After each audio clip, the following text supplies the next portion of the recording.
Pages are at the core of Notion and seem simple, but there is more under the surface. We'll explore them in detail in this video, and I guarantee that by the end, Notion Pages and all their features will hold no secrets for you. Hey friends, welcome back to Notionbase. Quick video today after last time's long masterclass on databases, which you should definitely check out here if you haven't already. For now, we're diving into one of the most fundamental features in Notion, Pages, along with all the sub-features that come with them. So what are Notion Pages and why do they matter?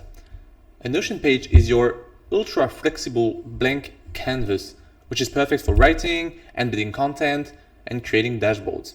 It's fundamentally different from a database because there's no tables, filters, or properties. It's just free-form space to type text or add rich content.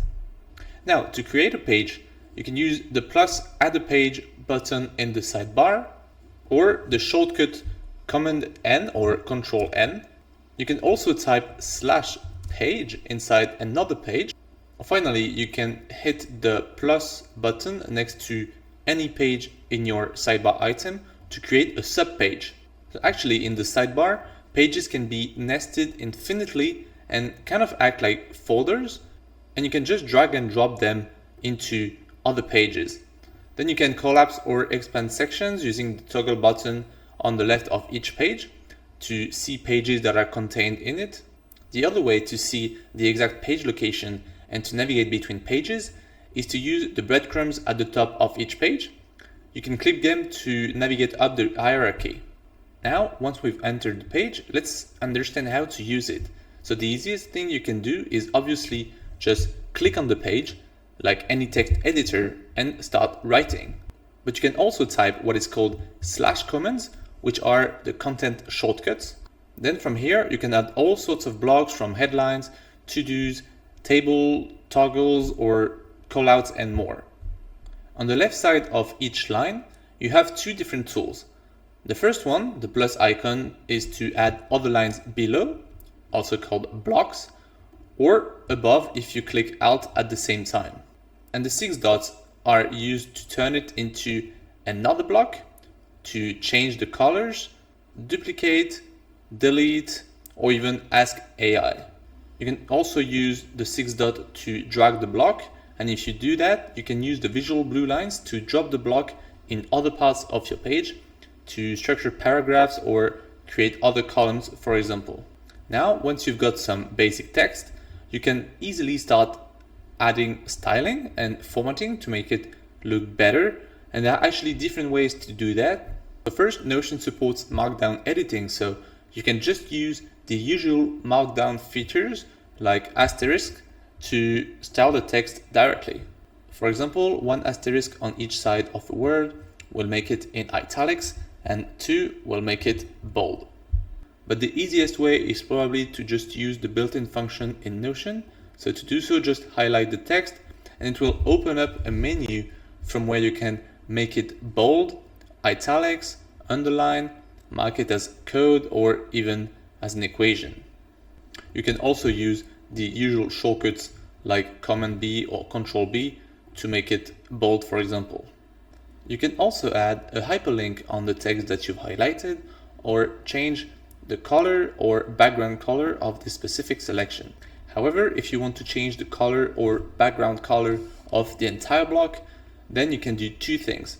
Either click the 6 dots menu on the side and change the color here. If you use Command plus Shift plus H, it will apply the last one that you've used automatically, or you can just select another one. Or you can also use the / command like /red and it will color the entire block. Then the next step would be to change the font and text size. So to do so, you can just click the 3 dots in the top right corner to open the page settings. There you can choose between 3 different fonts, so default, serif, or mono. If you want to change the text size, obviously you can create headings from H1 to H3, or you can toggle small text, which will apply to the entire page. You can also toggle full width to change the layout of the page so that the text can be written on the full page.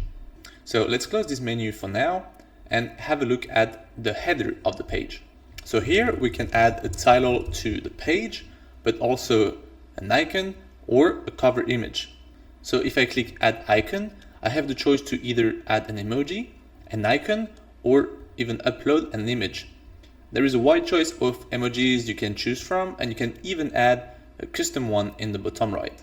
Now if I click on upload, I can add any image from either my computer or that I copied and paste it with Ctrl V.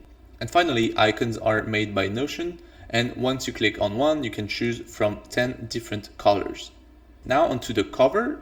So let's click add cover, change cover, and again I have the choice between Notion images and other free images, or I can just link or upload one of my own pictures. And finally, I can just reposition the image to center it better on the cover area. Finally, let's go back to the top right corner menu and quickly go over each of the remaining page settings. So from here, I can copy the link of the page, duplicate it, move it to another location in the workspace or even to another workspace, move the page to trash, lock it to prevent any other modification, suggest edits, and even translate it in other languages. Now if I click the button Customize Pages, there are other options. It's actually possible to create links between pages, and by doing so, it will also create a backlink in the other page. These backlinks usually appear at the top of the page when you hover over them, but you can also decide to always show them or simply deactivate them. You can also hide the page discussions, meaning that the comments that you add at the top of the page will not be shown anymore, the inline comments as well, and the table of contents that you usually can see on the right side of the page, and it can be hidden as well. Now back to the main menu.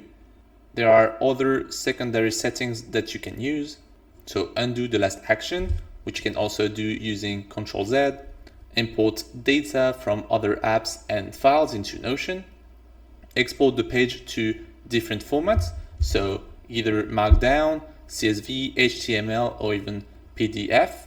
Then you can turn the page into a wiki, get a notification in your workspace in case someone either comments anything or replies or mentions you in a comment, and also add connections with other apps, but that's a bit more advanced. Now at the bottom of the menu, you can also notice the word count of your page, and if you hover over it, you have the creation time, and you can actually see when it was last edited. But actually, to get more info on this, you can also go to Updates and Analytics just above to see all the modifications recently made to the page, but also who created the page, who edited it, and who viewed it last or during different periods. Let's go back to the menu. And so below this option, you have the version history, which you can click to restore different versions of the page at various stages of editing, with a limit of 7 days if you are on a free plan, 30 days for the plus plan, 90 days for the business plan, and if you are on an enterprise plan, there is no limit. Okay, now let's go back. And next to the settings menu, you can also view all comments and suggestions of this page. Then there is a small star icon, which you can click to add the page to your favorites, which will add a new section in the sidebar called favorites. And actually, if you click the 3 dots next to a page in the sidebar, you can also change some of the settings seen previously and also open the page in different ways. And finally, you can also choose to share the page with others, so either by inviting other people or simply publishing it to the web publicly. If you do that and share the link, by default people will be able to duplicate a copy of the page as a template to their own workspace. If you want to prevent that, you just have to toggle this option off. And that's it. As you can see, Notion pages are simple, but they can be very powerful. They're another step below databases. It's just a different kind of tool. For example, you can use plain pages for free-form writing, personal notes, and simple dashboards. And you can use database pages when you need more structured data or properties and multiple views like tables or timelines. Just choose the right tools and you will have a much smoother Notion experience, I guarantee you that. Hey friends, I hope you got value from this video. Please like it if you did. If you want to take your Notion setup even further, head over to thenotionbase.com to find the best free and premium Notion templates in the game. And if you have any questions about Notion, drop them in the comments. I read everything and I might choose your question for a future video. And of course, if you're not already, please make sure to subscribe to the channel.